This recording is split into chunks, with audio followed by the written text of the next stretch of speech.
আসসালামু আলাইকুম ফ্রেন্ডস, সবাই কেমন আছো? আশা করি আল্লাহর রহমতে সবাই ভালো আছো। তো আমার মুরগিটাকে আজকে জবাই দিব। দেখতে পাচ্ছ ছাদে চলে যাচ্ছে।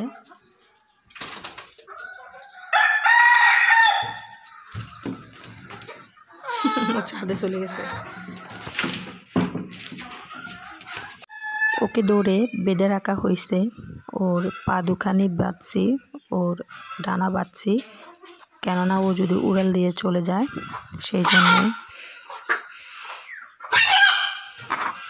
দেখো আমি ওকে অনেক আদর করতেছি, ও কিন্তু পালিয়ে যেতে চেষ্টা করতেছে। আজকে অন্য মুরগিগুলো আসতেছে না খাবার জন্য, খাবারের ইয়েটা এমনি পড়ে আছে।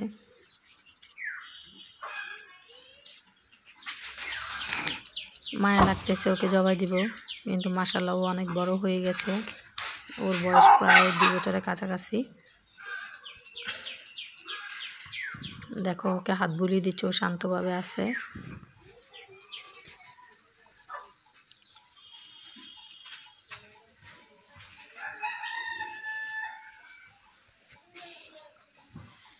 ওর জন্য মায়া লাগতেছে।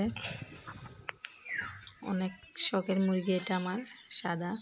আর এখানে আমার পুষিটা ভীষণ ভয়ে আছে, ও ওর ফ্রেন্ডসকে দেখতেছে, তোমরা দেখতে পাচ্ছ। ওকে মনে হচ্ছে ছেড়ে দেওয়ার জন্য প্রস্তুতি নিচ্ছে, রশির দিকে দেখতেছে বাড়ি বাড়ি। ওকে জবাই দিয়ে রেখে দিলাম, ও দেখতেছে ওর কি হয়েছে। অনেক সময় দেখা গেছে পুষিটা ওদেরকে দৌড়ানি মারে, ওরাও লুকোচুরির মতো দৌড় দেয়। আর মুরগিগুলো আজকে খেতে আসছে না। এদিকে আমার মুরগিটাকে বেছে তোমার সেকে নিয়ে আসছি চুলা থেকে। এখন এগুলোকে কাটবো। এখন মাশাআল্লাহ অনেকগুলো মাংস হয়েছে, মাংসের কালারটা তোমার লাল একবারে। যাক, অনেক সুন্দর। সবাই ভালো থাকবেন, সবাই সবার জন্য দোয়া করবা। আল্লাহ হাফেজ।